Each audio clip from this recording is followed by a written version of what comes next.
Hello दोस्तों, आपका हमारे चैनल डॉक्टर मेडिक पे स्वागत है। आज हम बात करने वाले हैं इक्विलिब्रियम एनसीईआरटी एग्जाम्पल। तो चलिए शुरू करते हैं। तो पहला क्वेश्चन क्या दिया गया है, we know that relationship between KC and KP. तो हमको केसी और केपी में रिलेशन दिया गया है। तो केपी बराबर केसी इंटू आर टी की पावर डेल्टा एन हमको दिया है। तो हमको इस इक्वेशन में डेल्टा एन की वैल्यू निकालना है। तो सबसे पहले देख लेते हैं डेल्टा एन जो होता क्या है। प्रोडक्ट ऑफ गैसियस मोल, यानी कि प्रोडक्ट के गैसेस मोल माइनस का रिएक्टेंट के गैसेस मोल होता है। तो यहाँ पर प्रोडक्ट के गैसेस मोल कितने गए हैं, एक HCl, एक अमोनिया, तो दो ये रहे। यहाँ पे सॉलिड है, सॉलिड का क्या होता है, 0 होता है। तो यहाँ पे डेल्टा एन की वैल्यू जो आ जाएगी वो हमारी 2 आ जाएगी। तो इसका आंसर 4 चला जाएगा। ठीक है, अगला क्वेश्चन क्या कह रहा है। अगला क्वेश्चन क्या है, हमको एक इक्वेशन दी गई H2 + I2 = 2HI है। तो इसमें जो स्टैंडर्ड फ्री एनर्जी हो डेल्टा जी जो है वो 0 से बड़ा है। तो इस केस में इक्विलिब्रियम कांस्टेंट क्या होगा। ठीक है, तो यहाँ पर डेल्टा जी और इक्विलिब्रियम कांस्टेंट में रिलेशन क्या है, डेल्टा जी = में क्या होता है, माइनस का RT इंटू में ln KC होता है। ठीक, ये हमारा डेल्टा जी के साथ में रिलेशन है। अब क्या कहते हैं, डेल्टा जी क्या आया हुआ है, पॉजिटिव आया हुआ है, मतलब डेल्टा जी जो है पॉजिटिव है। अब डेल्टा जी पॉजिटिव तभी होगा जब हमारा केसी क्या होना चाहिए, नेगेटिव होना चाहिए। डेल्टा जी पॉजिटिव तभी होगा जब हमारा केसी क्या हो, नेगेटिव हो, मतलब केसी क्या हो, लेस देन 0 होना चाहिए। तो इसका आंसर हमारा क्या हो जाएगा, लेस देन 0। ऑप्शन नंबर 4 आ जाएगा इसका। ठीक है, अगला क्वेश्चन क्या कह रहा है, विच of the following is not a general characteristic of equilibrium. Physical processes में कौन सा इनमें जो है जनरल कैरेक्टर नहीं है इक्विलिब्रियम का। तो इसमें क्या बताया गया है, तो इसमें इक्विलिब्रियम जो होता है तभी पॉसिबल है जब हमारा क्लोज्ड सिस्टम हो दिए गए टेम्परेचर पे। ये तो सही बात है कि इक्विलिब्रियम तभी अचीव किया जा सकता है जब सिस्टम कैसा हो, क्लोज्ड हो। अगला क्या कह रहा है, ऑल मेजरेबल प्रॉपर्टी सिस्टम की क्या होती है, हमेशा कांस्टेंट बनी रहती हैं। ये भी सही बात है। अगला क्या कह रहा है कि सारी फिजिकल प्रोसेस जो होती हैं वो इक्विलिब्रियम पे स्टॉप हो जाती हैं। स्टॉप नहीं होती, सारी इक्विलिब्रियम प्रोसेस स्टॉप नहीं होती हैं। क्या करती हैं, अपोजिट डायरेक्शन में फ्लो होने लगती हैं, यानी कि flow in opposite direction. Opposite direction में क्या करती हैं, फ्लो करती हैं। ठीक है, तो ये हमारा आंसर, ये क्वेश्चन ये ऑप्शन क्या है, गलत है। तो चौथा क्या दिया गया है, opposing process occurs at the same rate at there is a dynamic but stable condition. Dynamic होती हैं, फॉरवर्ड रिवर्स दोनों चलती रहती हैं, लेकिन कांस्टेंट रेट से चलती हैं तो स्टेबल होता है, डायनेमिक होता है, एक स्टॉप नहीं होता। तो आंसर इसका हमारा क्या चला जाएगा, थर्ड ऑप्शन हो जाएगा। क्वेश्चन नंबर 4 क्या कहता है, क्वेश्चन नंबर हमको 4 में क्या दिया गया है, PCl5, PCl3 और PCl2 का जो इक्विलिब्रियम पे हमको कंसंट्रेशन दी गई है। PCl5 की 0.8 × 10⁻³ और क्या कहते हैं हमको PCl3 की दी गई है और PCl2 की दी गई। हमसे क्या बोला, KC पूछा। तो KC का फार्मूला क्या होता है, KC = में प्रोडक्ट ऑफ गैसेस प्रोडक्ट, यानी कि कंसंट्रेशन ऑफ प्रोडक्ट लिखते हैं, अपान में कंसंट्रेशन ऑफ रिएक्टेंट लिखते हैं। तो PCl3 की कंसंट्रेशन कितनी दी गई है, 1.2 × 10⁻³ Cl2 की भी 1.2 × 10⁻³ अपान में PCl5 का कितना दिया गया, 0.8 × 10⁻³ दिया गया है। ये डेसिमल एडिसिमल हटा देंगे, ये -3 कट जाएगा। तो इसको कट करेंगे, 4 दूनी 8 होगा, 4 3 12 हो जाएगा। तो ये कितना होगा, 3.6 अपान में 2 इंटू में 10⁻³। इसको सॉल्व करेंगे तो आ जाएगा 1.8 आ जाएगा, है ना। तो इसका आंसर कितना आ जाएगा, 1.8। तो इसका जो आंसर निकल के आ गया वो क्या आया, 1.8 × 10⁻³ तो इसका आंसर क्या चला जाएगा, सेकंड ऑप्शन। ठीक है, तो इसका आंसर KC आ गया, सेकंड ऑप्शन। अगला क्वेश्चन क्या, हमको इनमें से इनकरेक्ट स्टेटमेंट को पहचानना है। ठीक है, तो इक्विलिब्रियम पे जो मिक्सचर होता है आइस वाटर का, वो परफेक्टली इंसुलेटेड फ्लास्क में जो होगा, मास ऑफ आइस और वाटर का टाइम के साथ चेंज नहीं होता। तो क्या बोला है, इंसुलेटेड बोला। इंसुलेटेड में क्या होता है, मास का एक्सचेंज नहीं होता।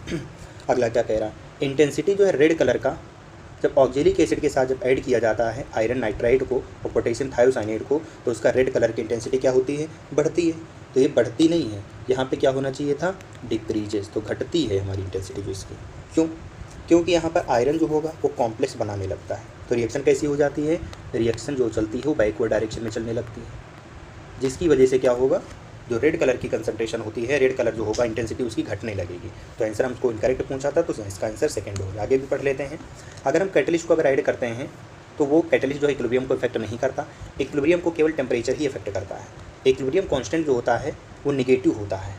डेल्टा एच की वैल्यू जो होती है, निगेटिव डेल्टा एच की वैल्यू जो होगी वो क्या होगी, टेम्परेचर बढ़ाने से घटेगी। ठीक है, ये हमको दिया गया। तो इसका आंसर क्या चला गया, सेकंड चला गया। अगला क्वेश्चन क्या कह रहा है, जब HCl को कोबाल्ट नाइट्रेट के साथ में जब मिलाया जाता है रूम टेम्परेचर पे, तो हमको क्या मिलता है, एक मिक्सचर मिलता है जिसका कलर जो है ब्लू कलर का होता है। फिर इस ब्लू कलर के मिक्सचर को कूल करते हैं तो पिंक कलर मिलता है। तो इनमें से इस इन्फॉर्मेशन के बेसिस पे हमको क्या करना है, करेक्ट स्टेटमेंट देखना है। तो सबसे पहले रिएक्शन ही देख लेते हैं कैसे क्या होगा। तो हमको रिएक्शन पर्टिकुलर दी गई है, COH2 का ये हमको कॉम्प्लेक्स दिया, कोबाल्ट का कॉम्प्लेक्स दिया, इसका कलर पिंक है। फिर इसको HCl के साथ मिलाया गया तो कलर हो गया ब्लू, यानी कोबाल्ट क्लोराइड बन गया हमारे पास। तो ये जो कंडीशन होती है ब्लू कलर की, ठीक है, ये जो रिएक्शन जो बनती है इस कंडीशन में क्या होगा, ये रिवर्स हो रहा है, यानी डेल्टा H क्या हो जाएगा, पॉजिटिव। डेल्टा H क्या होगा, पॉजिटिव होगा। अगर डेल्टा H पॉजिटिव होगा तो कूल करने पे यहाँ पे पॉइंट बोला ऑन कूलिंग।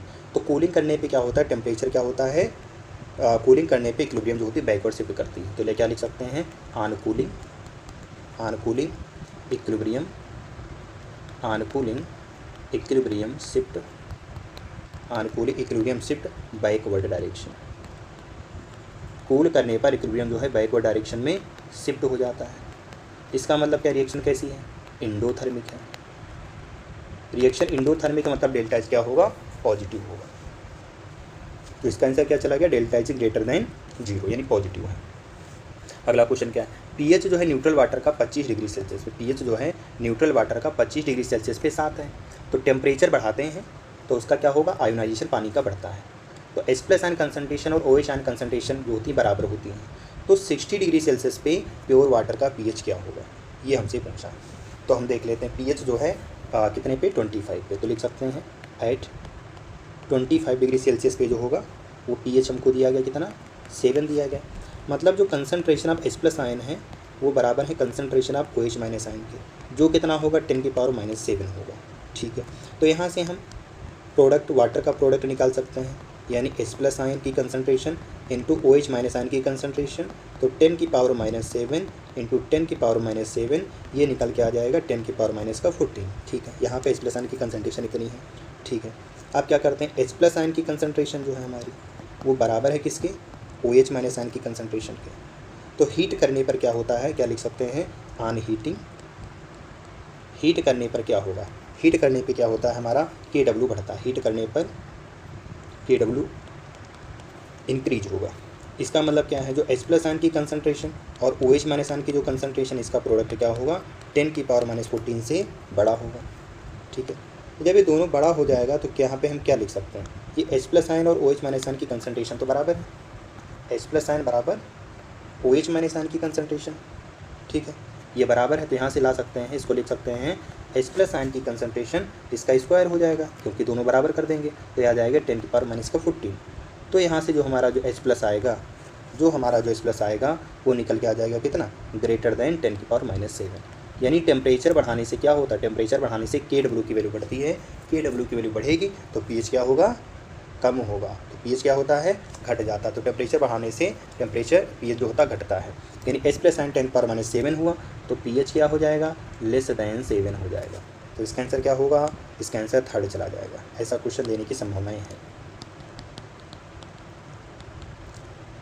ठीक है। अगला क्वेश्चन देखते हैं। अगला क्वेश्चन आपको दिया गया है, the ionization constant for acid is Ka, measure the strength of acid. K value जो है एसिटिक एसिड की, हाइपोक्लोरस एसिड की, फॉर्मिक एसिड की हमको दी गई है, ठीक है। तो इनमें जो pH का जो ऑर्डर है वो हमको अरेंज करना है। जब सोल्यूशन की कंसनट्रेशन सबकी 0.1 मोल पर डेसीमीटर क्यूब हो तो एसिड का इसमें से किसका ऑर्डर सही होगा, ठीक है। तो यहाँ पे हमको जो ऑर्डर देखना है तो क्या होता है, जो Ka है इक्विलिब्रियम कांस्टेंट फॉर एसिड जो होता है वो क्या होगा, pH के उल्टा होगा, pH के उल्टा होगा। हमको किसका देखना है, ऑर्डर ऑफ pH देखना है। तो जिसका Ka क्या होना चाहिए, सबसे कम, उसका pH ज़्यादा, है ना। तो ये हमको देखना है। तो KH हमारा सबसे ज़्यादा किसका है, तो यहाँ पे लिख सकते हैं एसिटिक एसिड। एसिटिक एसिड का कितना दिया गया हमारा, एसिटिक एसिड का 1.74, हाइपोक्लोरस एसिड का 10⁻⁻8, 10⁻⁻, ये -4 -8 -5, ठीक है। तो यहाँ पे क्या हो सकता है, यहाँ पे जो होगा सबसे ज़्यादा जो होगा फॉर्मिक एसिड का होगा, सबसे ज़्यादा जो है वो फॉर्मिक एसिड का होगा। उसके बाद में एसिटिक एसिड, ठीक है, और सबसे पीछे चला जाएगा hypochlorous acid, hypochlorous acid. Formic acid का हमको कितना दिया गया है, 1.8 इंटू 10⁻⁻4 हमको Ka वैल्यू दिया गया। एसिटिक एसिड के लिए कितना दिया गया है, 1.74 इंटू 10⁻⁵। हाइपोक्लोरस एसिड के लिए 3 इंटू 10⁸। तो Ka क्या होना चाहिए, Ka ज़्यादा तो pH कम होगा। यानी के कम होना चाहिए, है ना। तो के ज़्यादा है तो ये हमारा ऑर्डर हो गया इसका। तो इसका ऑर्डर क्या चला गया, ये ऑप्शन आ जाएगा, यही हमको चेक करना। तो फॉर्मिक एसिड, एसिटिक एसिड, फिर हाइपोक्लोरस एसिड आ जाएगा फोर्थ ऑप्शन। अगला क्या दिया गया हमको, जो है आयोनाइजेशन कांस्टेंट दिए गए फॉलोइंग रिएक्शन के। तो पहले का क्या दिया गया, Ka1, दूसरे का Ka2, तीसरे का क्या है Ka3 है। तो Ka2 और K3 में हमें रिलेशन देखना है। तो पहले वाले का हम Ka1 निकाल लेते हैं। K1 क्या होगा, H+ आयन की कंसनट्रेशन इंटू HS- की कंसनट्रेशन अपान में H2S की कंसनट्रेशन आ गई, ठीक है। अब यहीं से हम Ka2 निकाल लेते हैं। Ka2 क्या आ जाएगा, H+ आयन की कंसनट्रेशन इंटू S-2 आयन की कंसनट्रेशन अपान में HS- की कंसनट्रेशन हो गई, ठीक है। अब हमको ये दिया गया है, अब Ka3 जो है, Ka3 क्या आया है, K3 निकालें। तो 2H+ आयन की कंसनट्रेशन इंटू में S-2 आयन की कंसनट्रेशन अपान में H2S की कंसनट्रेशन दी गई है, ठीक है। तो अगर मैं यहाँ पे क्या देखूँ, अगर मैं यहाँ पे देखता हूँ तो इन दोनों को अगर मैं मल्टीप्लाई कर दूँ K1 K2 को, अगर मैं K1 K2 को अगर मैं मल्टीप्लाई कर देता हूँ तो दोनों आ जाएंगे। तो यहाँ पे देखो Ka1 मल्टीप्लाई बाई Ka2 अगर मल्टीप्लाई कर देता हूँ तो क्या आएगा, H+ आयन इंटू में HS- अपान में H2S हो गया, ठीक है। इंटू में H+ आयन इंटू में S-2 आयन अपान में HS- आयन। तो ये वाला इससे कट जाएगा। तो हमारा जो ओवरऑल आएगा वो क्या बनेगा, 1H+, 2H+, तो 2H+ आयन की कंसनट्रेशन, है ना। तो इसको क्या लिख सकते हैं, ये 2 बाहर हो जाएगा ना। तो ये हमारा H+ आयन की स्क्वायर चला गया, ठीक है। और यहाँ पर भी हमारा क्या आ जाएगा, यहाँ पर भी H+ क्या हो जाएगा, H² आ जाएगा इंटू में S-2, है ना, डिवाइडेड बाई H2S। ये हमारा Ka1 इंटू में Ka2 आ गया। अब यही तो हमारा K3 है। तो Ka3 का रिलेशन क्या आ गया, Ka1 इंटू में Ka2 आ गया। तो इसका आंसर हमको यही देखना है। तो मल्टीप्लिकेशन में क्या होगा, K3 बराबर Ka1 प्लस Ka1 इंटू में Ka2, यानी कि ऑप्शन नंबर फर्स्ट हो जाएगा इसका आंसर। इसका ऑप्शन नंबर फर्स्ट हो गया। अगला क्वेश्चन देखते हैं, क्वेश्चन नंबर 10। क्वेश्चन नंबर 10 क्या कहता है, एसिडिटी या BF3। एसिडिटी जो है BF3 की वो एक्सप्लेन करना on the basis of following concept. तो BF3 की जो एसिडिटी है वो किसके बेसिस पे एक्सप्लेन की जाती है, तो ये एक्सप्लेन की जाती है लुईस कॉन्सेप्ट के बेसिस पे। तो BF3 की जो एसिडिटी है वो लुईस कॉन्सेप्ट के बेसिस पे एक्सप्लेन की जाती है। क्यों, क्योंकि जो BF3 है वो क्या है, जो BF3 है वो क्या है, ये इलेक्ट्रॉन डिफिशिएंट है, ये इलेक्ट्रॉन डिफिशिएंट है, ये इलेक्ट्रॉन डिफिशिएंट होते हैं। इसको इनकी के बेसिस पे एक्सप्लेन करेंगे। Question number 11। क्वेश्चन नंबर 11 क्या कह रहा है कि इनमें से कौन सा जो है बफर सोल्यूशन बनाएंगे उनमें इनके वैल्यूम बराबर होनी चाहिए। तो यहाँ पे क्या करते हैं, NH4OH है और HCl है। NH4OH को जब HCl के साथ मिलाएंगे तो क्या बनेगा, NH4Cl बनेगा, साथ में HCl बन जाएगा। तो शुरुआती समय में जो इसकी कंसनट्रेशन 0.1 मोलर दी गई है और HCl की कितनी है, हमको 0.05 मोलर ले लेते हैं तो 0 होगा। कुछ टाइम के बाद में क्या होगा, कौन बन जाएगा, ये पूरा ख़त्म हो जाएगा। क्यों, क्योंकि ये सबसे कम है। तो HCl बन जाता है 0.05 बन जाएगा इधर का, ये 0 हो जाएगा, ये 0.1 माइनस 0.05, यानी ये बच के आ जाएगा 0.05। तो कहना क्या चाह रहा है कि इसमें सबके बराबर वैल्यूम लिए जाएंगे। तो जिसकी कंसनट्रेशन क्या बफर सोल्यूशन कौन बनाते हैं, जिनमें हम थोड़ा सा अमाउंट अगर मिला देते हैं तो उनमें किसी भी तरीके का बदलाव ना देखने को मिले। तो 0.1 मोल पर डेसीमीटर क्यूब NH4OH और 0.05 मोलर HCl सोल्यूशन अगर ले लेते हैं तो बफर सोल्यूशन बनेंगे, ठीक है। ये हमारा क्वेश्चन इसका 11th का थर्ड ऑप्शन सही हो गया। Question number 12। In which of the following solvent is silver chloride most soluble. इनमें से किस सोल्यूशन में सिल्वर क्लोराइड सबसे ज़्यादा सोल्युबल होगा, ठीक है। तो इसकी सॉल्युबिलिटी को चेक करने के लिए हम क्या करते हैं, हमारे पास में क्या है, AgCl दिया गया है। AgCl को अगर हम एक्वस अमोनिया के साथ अगर मिलाते हैं तो एक्वस अमोनिया के साथ में जब मिलाएंगे तो AgCl इसके साथ रिएक्ट करके एक कॉम्प्लेक्स बनाता है जिसका नाम होता है AgNH3 का ट्वाइस ये प्लस Cl-, ये कॉम्प्लेक्स बन जाता है। तो सबसे ज़्यादा जो सॉल्युबल होगा सिल्वर क्लोराइड किसके साथ होगा, एक्वस अमोनिया के साथ। तो इसका आंसर 4 चला गया। अगला question, question number 13। Question number 13 क्या कह रहा है, what is the value of pH of 0.01 मोल पर डेसीमीटर क्यूब एसिटिक एसिड। तो एसिटिक एसिड का हमको क्या चाहिए, pH चाहिए। तो एसिटिक एसिड को जब हम तोड़ते हैं CH3COOH में तो किस में टूटता है,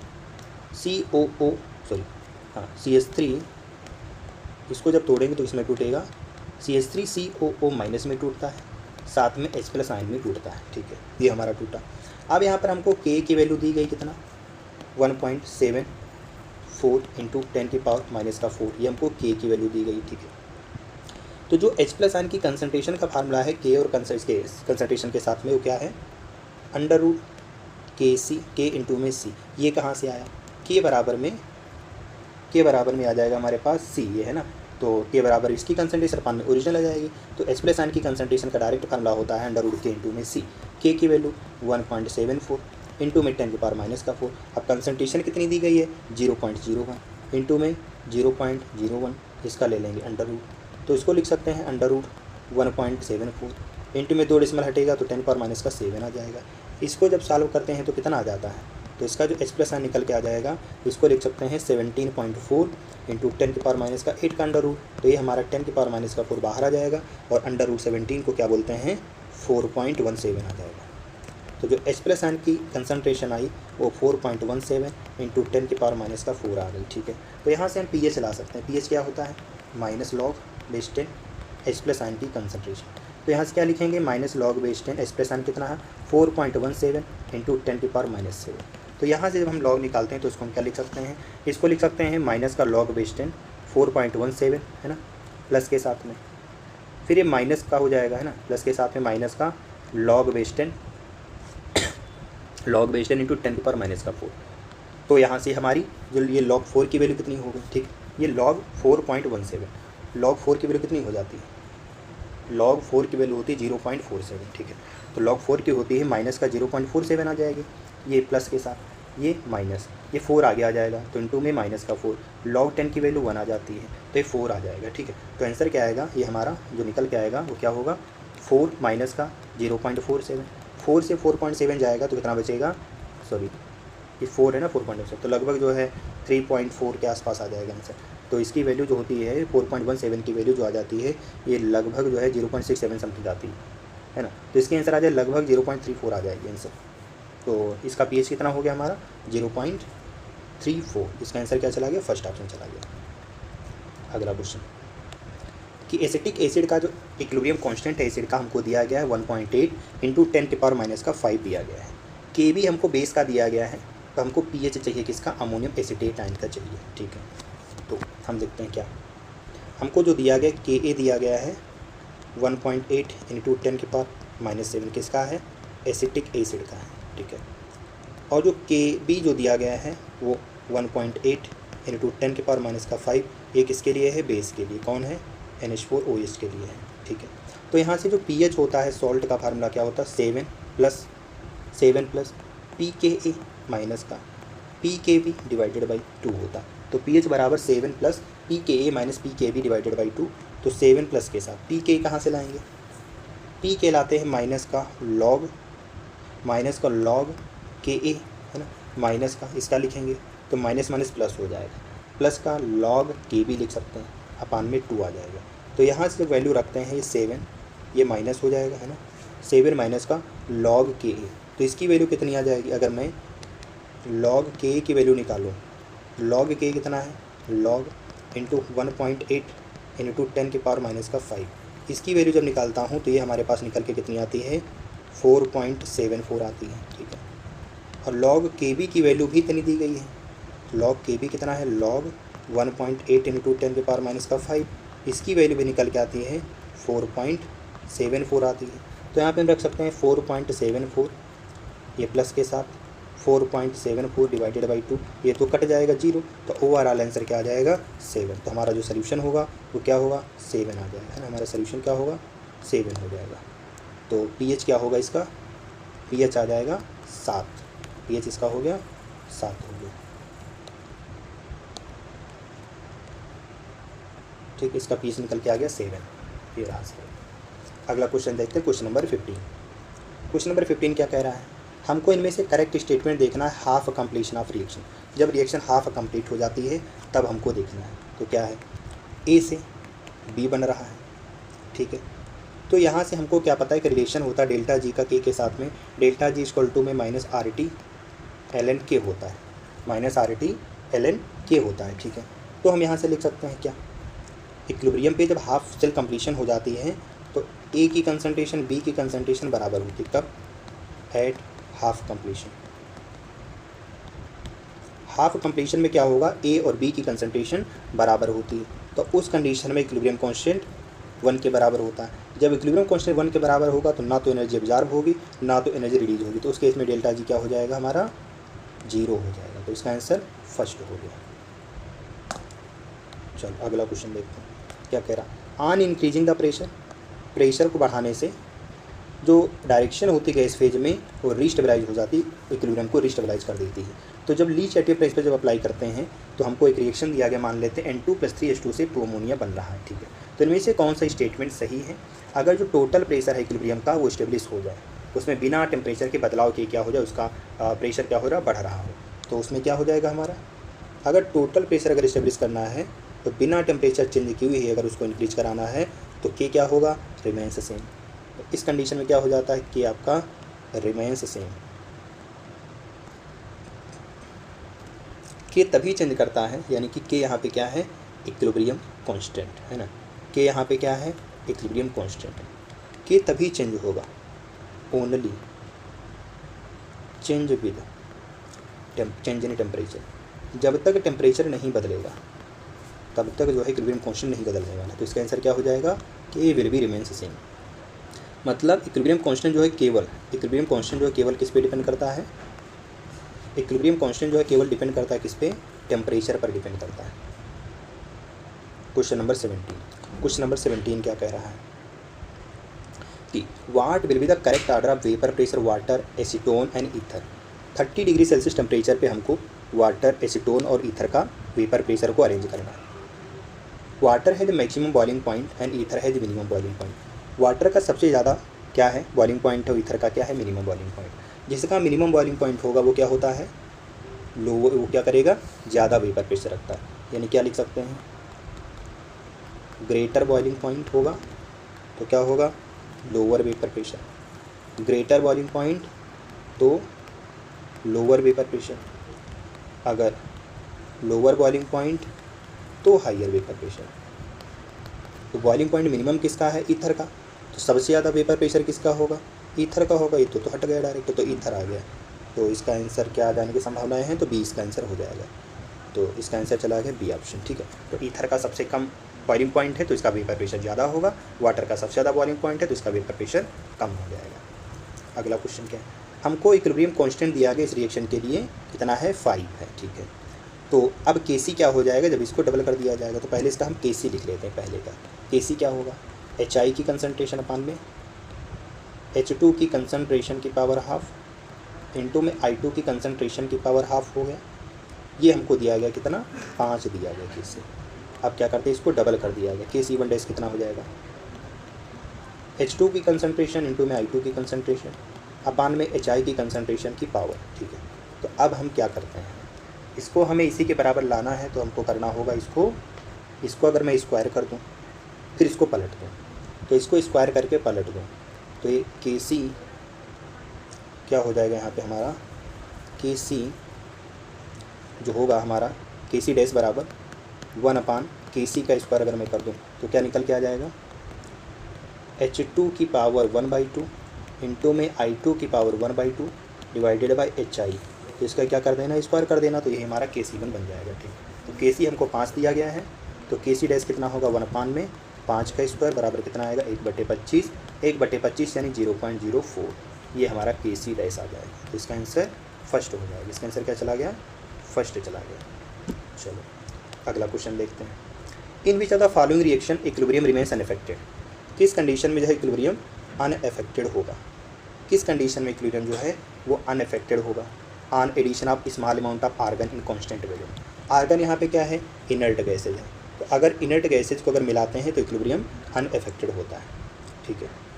तो कांस्टेंट वैल्यूम पे अगर देखा जाए तो कौन हो सकता है हमारे पास, तो इसका आंसर क्या हो जाएगा कि the equilibrium will remains unaffected in all 3 cases. क्यों, क्योंकि यहाँ पर आर्गन कैसी है, ये इनर्ट है, आर्गन कैसी है, इनर्ट गैस। इनर्ट गैस क्या करती है, चेंज नहीं करती है ना। तो इनर्ट गैसेज क्या होती हैं, ये क्या करते हैं, इक्विलिब्रियम को अफेक्ट नहीं करते। Equilibrium does not affect, equilibrium does not affect, ये इक्विलिब्रियम को अफेक्ट नहीं करते हैं। तो अब हम लोग शुरू करेंगे मल्टीपल टाइप क्वेश्चन।